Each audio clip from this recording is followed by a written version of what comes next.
Hello everyone, welcome back to my YouTube channel Commerce Vidya. I'm very happy to be back and we will be starting with our new chapter and अभी आपको पता है सबको finals आ गए हैं तो मैं सबको बोर्ड की प्रिपरेशन करवानी स्टार्ट करूंगा from the very first chapter of accountancy, very first chapter of business studies and very first chapter of economics.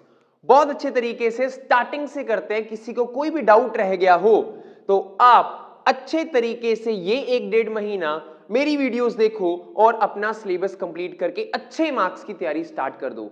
If अभी तक you haven't prepared yourself, now this is the best time to start it. Okay, चलो start करते हैं chapter fundamentals के ऊपर। सबसे पहला chapter accounts का पार्टनरशिप फंडामेंटल्स।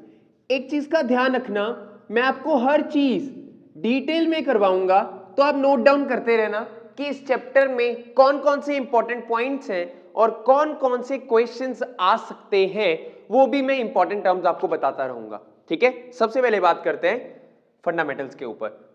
इसका मतलब क्या है? पार्टनरशिप का मतलब क्या होता है? दो या दो से ज्यादा लोग बैठ के बिजनेस कर रहे हैं, उन्होंने एक एग्रीमेंट बनाया, डीड बनाई, जिसके अकॉर्डिंग उन्होंने काम करना शुरू करा। तो उसमें कौन से फंडामेंटल्स, बेसिक्स क्या हैं? बाकी नेक्स्ट चैप्टर्स के लिए बेसिक है प्रॉपरली। इससे सीबीएसई वालों को 7 से 8 नंबर का पेपर आता ही है, बीच में एमसीक्यूज भी आते हैं, 3 नंबर में भी क्वेश्चन आता है, 4 नंबर में भी आ जाता है। तो इसको ध्यान से समझना। 2 टॉपिक इसके बहुत ही ज्यादा इंपॉर्टेंट है, आप नोट डाउन कर लो। पहला है profit and loss appropriation account कैसे बनाते हैं, ये हमारा पहला टॉपिक है। दूसरा टॉपिक है एडजस्टमेंट ऑफ इनकरेक्ट प्रॉफिट। ये 2 टॉपिक के ऊपर ही आपको क्वेश्चन आएगा। या तो आएगा profit and loss appropriation account बना के दिखाओ, या आएगा कि प्रॉफिट इनकरेक्ट हमने डिस्ट्रीब्यूट कर दिया, उसको सही करके दिखाओ। आज मैं आपको प्रॉफिट एंड लॉस एप्रोप्रिएशन के ऊपर बात करके बताता हूं कि इसमें क्या क्या आता है और हम इसको कैसे कैलकुलेट कर सकते हैं। ठीक है, नोट डाउन कर लिया? चलो स्टार्ट करते हैं सबसे पहले टॉपिक के ऊपर। वो टॉपिक है हमारा profit and loss appropriation account. ठीक है, देखो इधर बड़े ध्यान से अकाउंट बनाऊंगा, बहुत सारी चीजें डालूंगा, आपने देखते रहना है कि मैं अकाउंट में कौन कौन सी चीजें डाल रहा हूं और उनका मीनिंग क्या है। ठीक है, मीनिंग आपको अभी बताऊंगा मैं, बट उससे पहले ये देख लो कि जो भी मैं बनाऊंगा उसका फॉर्मेट क्या है। ठीक है, right it down.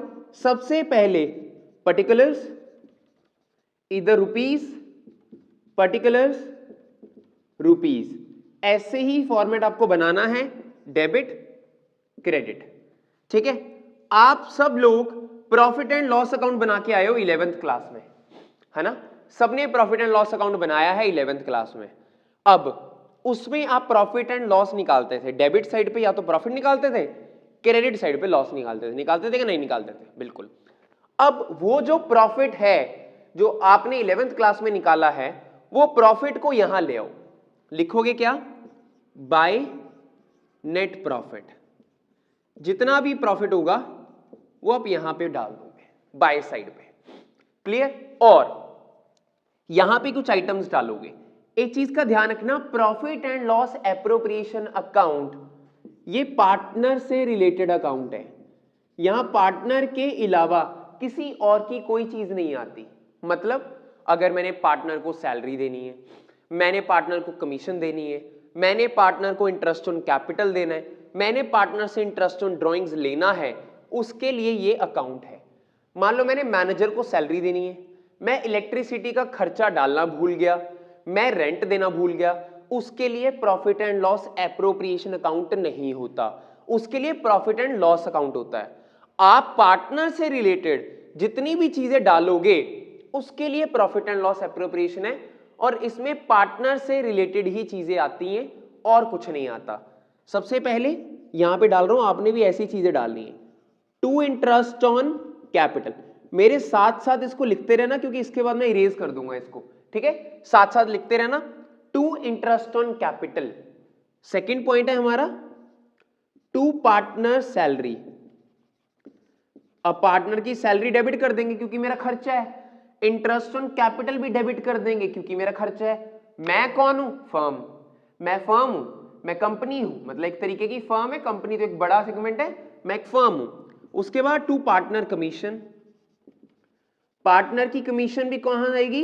Debit side पे, क्योंकि ये मेरा क्या होता है? खर्चा। मेरा मतलब फर्म का। बाय इंटरेस्ट ऑन ड्रॉइंग्स, ये हम क्रेडिट डालेंगे।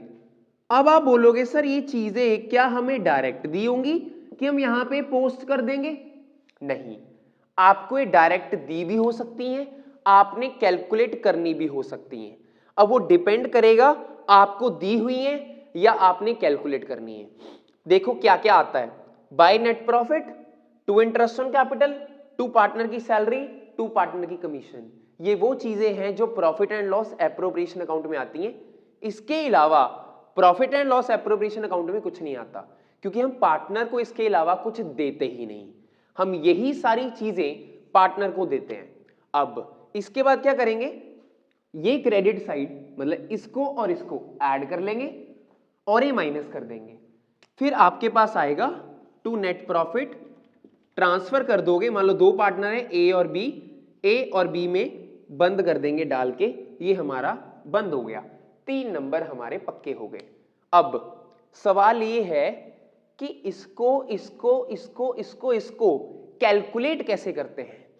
मैं 1 बाय 1 आपको बताऊंगा नेट प्रॉफिट कैसे डालना है, कहां से डालना है, कितना डालना है, इंटरेस्ट ऑन ड्रॉइंग्स कैसे कैलकुलेट करना है, इंटरेस्ट ऑन कैपिटल कैसे कैलकुलेट करना है, पार्टनर सैलरी कैसे कैलकुलेट करनी है, पार्टनर की कमीशन कैसे कैलकुलेट करनी है। ये सारी चीजें 1 बाय 1 में अभी आपको एक्सप्लेन करके दिखाऊंगा। सबसे पहले बात करते हैं इंटरेस्ट ऑन कैपिटल के ऊपर। लिख लो पहला point, interest on capital. Sir interest on capital होता क्या है? पार्टनर्स हैं, पार्टनर ने, अब देखो मैं जब भी मैं बोल रहा हूं ना तो मैं फर्म की बात कर रहा हूं, एक चीज का ध्यान रखना, जब भी मैं बोलूंगा ना, मैं मतलब फर्म, फर्म ने पार्टनर से कुछ पैसे लिए एज कैपिटल, उसके लिए फर्म को पार्टनर को ब्याज भी देना पड़ेगा। अब देखो यार, फर्म और पार्टनर दोनों अलग अलग है, चाहे मेरी फर्म है, मेरे पार्टनर है, उन्हीं की फर्म है, बट फिर भी उनको देना पड़ेगा, क्योंकि हमारा अकाउंटिंग कहता है कि बिजनेसमैन और उसका काम दोनों अलग अलग है। तो कैपिटल पार्टनर ने मुझे दिया, कैपिटल मतलब पैसा दिया, अब उसके बदले ब्याज मांग रहा है, ब्याज मतलब इंटरेस्ट, कह रहा है मेरे को इंटरेस्ट दो। अब मान लो पार्टनर ए है, एक पार्टनर बी है, पार्टनर ए ने 40,000 रुपए लगा रखा है, पार्टनर बी ने 60,000 लगा रखा है बिजनेस में, फर्म में। वो कह रहा है 10% दे दो, ठीक है सर दे देते हैं, ये लो 10%, ये लो 10%, इसका 4,000 बनता है, इसका 6,000 बनता है, उठा के यहां पे डाल दो, 4,000 ए का, बी का 6,000, बाहर हम डाल देंगे 10,000। इसको बोलते हैं इंटरेस्ट ऑन कैपिटल। एक चीज और कॉपी पे नोट डाउन कर लो, बहुत ज्यादा जरूरी, ये इंटरेस्ट ऑन कैपिटल हमेशा ओपनिंग कैपिटल पे लगता है। कौन सी कैपिटल पे? ओपनिंग कैपिटल पे लगता है। ऐसा नहीं है कि अब क्लोजिंग कैपिटल पे लगा दोगे, ये जो है ये ओपनिंग है। अरे सर ओपनिंग क्लोजिंग क्या होता है, हमें तो पता ही नहीं, ये मैं एक्सप्लेन कर दूंगा नेक्स्ट वीडियो में, बट ध्यान रखना ओपनिंग कैपिटल पे ही लगेगा interest on capital, closing capital पे नहीं लगेगा। जितनी ओपनिंग कैपिटल होगी उस पे आप इंटरेस्ट ऑन कैपिटल लगा दोगे। ये रही ओपनिंग कैपिटल, ये आपने लगा दिया और आंसर निकाल दिया। क्लियर? बात करते हैं दूसरे पॉइंट की। सर दूसरा पॉइंट कौन सा है? पार्टनर की सैलरी। मैं यहां पे दूसरा पॉइंट लिख देता हूं, पार्टनर की सैलरी। अरे सर पार्टनर की सैलरी तो हमें पता ही है, सैलरी मतलब तनख्वाह, ठीक है। पार्टनर ए है, पार्टनर बी है, कह रहे सैलरी दे दो, ठीक है दे देंगे। यहां पे हमेशा ईयरली सैलरी आती है, ईयरली मतलब पूरे साल की। अगर आपको ए की सैलरी दी हुई है 3,000 रुपए महीना, एक महीने की 3,000 है, तो इसको पहले 12 से मल्टीप्लाई करोगे, 36,000 आएगा, फिर यहां पे लिखोगे। 3 का 3,000 यहां नहीं लिखोगे, क्योंकि ये सारा का सारा अकाउंट पूरे एक साल का है। अगर गलती से आपको मंथली दिया हुआ है उसको ईयरली बना देंगे।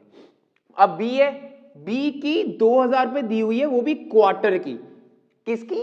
क्वार्टर की। और एक साल में कितने क्वार्टर होते हैं? 4 क्वार्टर। कैसे? अप्रैल मई जून, इसको एक क्वार्टर बोलते हैं।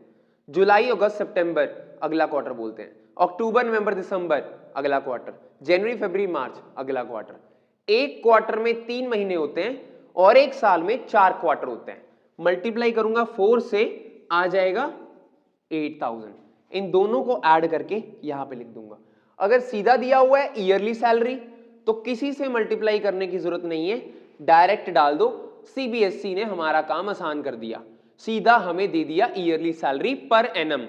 बट अगर पर एनम नहीं है तो या तो मंथली होगी, या तो क्वार्टरली होगी, या हाफ ईयरली होगी कि तुझे सैलरी 6 महीने बाद मिलती है, तो उसको 2 से मल्टीप्लाई कर देना तो मुझे पता चल जाएगा कि हाँ ये ईयरली सैलरी है। तो हमें monthly, quarterly, half yearly depend करेगा क्या बोला गया, उसके अकॉर्डिंग आप यहां पे डाल दोगे। देखो पहला पॉइंट भी मैंने क्लियर कर दिया, दूसरा पॉइंट भी क्लियर कर दिया, तीसरे पे चलते हैं, पार्टनर की कमीशन। अब पार्टनर की कमीशन का मतलब क्या है? अब आप बोलोगे सर कमीशन, कमीशन मतलब कई बार ना पार्टनर क्या कहता है, देखो मैं काम करूंगा कंपनी में, फर्म में, सैलरी तो लूंगा बट मुझे ना कमीशन भी चाहिए। यार मैं ज्यादा काम करता हूं, मुझे कमीशन चाहिए। फर्म कहती चलो ठीक है दे देंगे कमीशन। ए और बी पार्टनर है, बी कहता चलो कोई बात नहीं कमीशन दे देंगे क्योंकि ए बहुत काम करता है। किस पे देनी है कमीशन? सवाल तो ये है, कमीशन दे देंगे, कितनी, कैसे कैलकुलेट करेंगे? अगर तो सीधी दे दी, बहुत बढ़िया कर दिया सीबीएसई ने, डायरेक्ट डाल देंगे। अगर सीधी नहीं दी तो क्या करेंगे? हम बोलेंगे सेल पे देनी है कमीशन या प्रॉफिट पे देनी है। अगर बोला हमारी 4 लाख रुपए की सेल है, इस पे बंदे को 2% दे दो, चलो बहुत बढ़िया बात है, 8000 रुपए दे देंगे, बात खत्म। सेल भी दी हुई है, परसेंटेज भी दी हुई है, सेल पे परसेंटेज को अप्लाई करोगे, 2/100 करके 8000 आ गया, कमीशन दे दोगे। भाई आसान सा काम कर दिया सीबीएसई ने। बट अगर उन्होंने बोला नेट प्रॉफिट पे देनी है, नेट प्रॉफिट क्या है? ये वाला, ये आपको दिया होगा हमेशा। तो उन्होंने बोला नेट प्रॉफिट पे, नेट प्रॉफिट है 80,000, इस पे दे दो 2%, तो 1600 रुपए बना, ऐसे दे देंगे। जैसे सेल्स पे अप्लाई किया ऐसे इस पे कर देंगे। बट कई बार वो ट्विस्ट कर देंगे, वो बोलेंगे आपको कमीशन आफ्टर चार्जिंग सच कमीशन पे लगानी है। मतलब ये क्या बोल रहे हो सर? दोबारा सुनो, कमीशन के 2 तरीके हैं, प्रॉफिट पे बिफोर चार्जिंग, आफ्टर चार्जिंग। बहुत आसान भाषा में समझाता हूं। मान लो मैं ए और बी पार्टनर हैं, मैं हूं फर्म, मैं चाहता हूं बी को कमीशन देनी है 10% 1 साल की। अब कमीशन देने लगा, बी कहता देखो कमीशन मुझे दे देना बट मेरी कमीशन लगाने के बाद। मैंने बोला क्या बोली जा रहा है बी, मुझे तो तेरी कमीशन ही पता नहीं कितनी है, तो कमीशन कैसे लगा के दे दूं? तो हमने पार्टनरशिप एक्ट 1932 में इसका रूल निकाला, रेट अपॉन 100 प्लस रेट, मतलब कि 80,000 मल्टीप्लाई 2/102, इसको बोलते हैं आफ्टर चार्जिंग सच कमीशन। उसकी कमीशन लगाने के बाद जो आएगा उस पे हम लगाएंगे, मतलब 80,000 रुपए पे 2/102, ये आफ्टर चार्जिंग का है और ये बिफोर चार्जिंग का है। डिपेंड करेगा आपको क्वेश्चन में क्या लिखा है, आफ्टर चार्जिंग लिखा है या बिफोर चार्जिंग लिखा है। आफ्टर चार्जिंग लिखा है तो 2/102 कर देना, बिफोर चार्जिंग लिखा है तो 2/100 कर देना। ये आपके ऊपर डिपेंड करता है और क्वेश्चन के ऊपर डिपेंड करता है हम इसकी कैलकुलेशन कैसे करेंगे। नेट प्रॉफिट आपको गिवन होगा, ये आपको गिवन होगा, इस पे कमीशन इस तरीके से लगाओगे। क्या सर सेल पे भी आफ्टर बिफोर आ सकता है? नहीं आ सकता, सिर्फ प्रॉफिट पे ही आफ्टर बिफोर आएगा, इस पे नहीं आता, सेल वाला तो डायरेक्ट है। चलो सर बहुत अच्छा, ये लो, ये भी हो गया, ये भी हो गया, ये भी हो गया। बात करते हैं हम नेट प्रॉफिट पे। सर ये क्या होता है? मैंने अभी बताया ना, ऊपर जब आपने 11th क्लास में प्रॉफिट एंड लॉस अकाउंट बनाया था वहां से नेट प्रॉफिट आया, वो नेट प्रॉफिट आपने यहां डाल दिया, वही नेट प्रॉफिट आपको गिवन होगा। कैसे? Profit for the year ended 31 मार्च 2023, 80,000, 70,000, 50,000, 1 लाख, 1,50,000, 2 लाख, जो भी होगा यहां उठा के डाल देना। जितनी भी अमाउंट होगी यहां पे डाल देना। अब ये भी हो गया। आगे है interest on drawings, last point हमारा। इंटरेस्ट ऑन ड्राइंग्स का क्या मतलब होता है कि अब मैं कौन हूं? फर्म। मेरे पार्टनर अंदर काम कर रहे हैं, मेरे पार्टनर ना कुछ पैसा निकाल के ले गए। अब वो क्यों पैसा ले गए? उनको काम होगा, जब वो पैसा दे सकते हैं फर्म को तो निकलवा भी तो सकते हैं। चलो ठीक है, वो निकाल के ले गए। फर्म हूं मैंने बोला जब तुमने पैसा दिया था तो ब्याज मांगा था ना, अब तुम निकाल के लेके गए हो तो इस पे ब्याज मुझे दो। तभी मैंने क्रेडिट साइड पे डाला, ये मेरी इनकम है। मैं कौन हूं? फर्म। और ये अकाउंट किसका है? फर्म का। फर्म अपने पार्टनर को कह रहे हैं कि आप हमें ब्याज दो। कह रहा चलो ठीक है, इंटरेस्ट दे देंगे, बताओ कितना देना है। अब वो डिपेंड करता है ड्राइंग के ऊपर, हमारी इंटरेस्ट ऑन ड्राइंग के ऊपर डिपेंड करता है कि हमने कब निकलवाए पैसे, कैसे निकलवाए, उसके ऊपर डिपेंड करता है। अब इसकी कैलकुलेशन यहां पे ध्यान से देखो, यहां पे बताता हूं। इंटरेस्ट ऑन ड्राइंग्स दो तरीके से कैलकुलेट होती है, इसको लिख लेना। पहला होता है एवरेज मेथड और दूसरा होता है प्रोडक्ट मेथड। आप पहले इसको लिख लो, अगर किसी ने नहीं लिखा तो अगर मुझे इरेज करने की जरूरत पड़ी मैं कर दूंगा। मैं आपको एक आधा मिनट दे रहा हूं, आप लिख सकते हो इसको। अच्छे तरीके से पॉइंट्स को लिख लेना क्योंकि बहुत ज्यादा जरूरी होते हैं, ठीक है। इंटरेस्ट ऑन ड्राइंग्स की कैलकुलेशन थोड़ी सी ज्यादा बड़ी है, हम इसको नेक्स्ट वीडियो में कवर करने की कोशिश करेंगे। मैं इंटरेस्ट ऑन ड्राइंग्स के ऊपर अलग से वीडियो बनाऊंगा, ठीक है। अभी के लिए जितने पॉइंट मैंने बताए वो पॉइंट्स को अच्छे तरीके से कर लेना, बहुत ज्यादा जरूरी है। ऐसा ही क्वेश्चन आपको सीबीएसई के पेपर में मिलेगा। अगर आपने ये कर दिया आपके नंबर पक्के। Profit and loss appropriation account, net profit, interest on drawings, interest on capital, partner salary, commission, ये मेरे खर्चे हैं, ये मेरी इनकम है। इनकम में से खर्चे माइनस करके क्या आ जाएगा? प्रॉफिट, जो किसको दे देंगे? पार्टनर को बांट देंगे। कई बार एक और पॉइंट आता है यहां पे कि ये प्रॉफिट का कुछ हिस्सा जनरल रिजर्व में भेज दो, तो आप वो प्रॉफिट जनरल रिजर्व में भेज दोगे। बोला इसका मान लो 80,000 है, इसका 10% जनरल रिजर्व में भेज दो, तो जनरल रिजर्व में भी भेज देंगे। मतलब इस तरीके से आप क्वेश्चन अटेम्प्ट करोगे कि आपका इंटरेस्ट ऑन कैपिटल, आपका इंटरेस्ट ऑन ड्राइंग, आपकी सैलरी, कमीशन सब बिल्कुल सही होना चाहिए, तब आपका क्वेश्चन करेक्ट होगा और आपको 3 मार्क्स प्रॉपरली मिलेंगे, ठीक है। कोई भी डाउट हो मुझे कमेंट बॉक्स में बताओ, I will be more than happy to help you. Thank you so much, bye bye, take care everyone.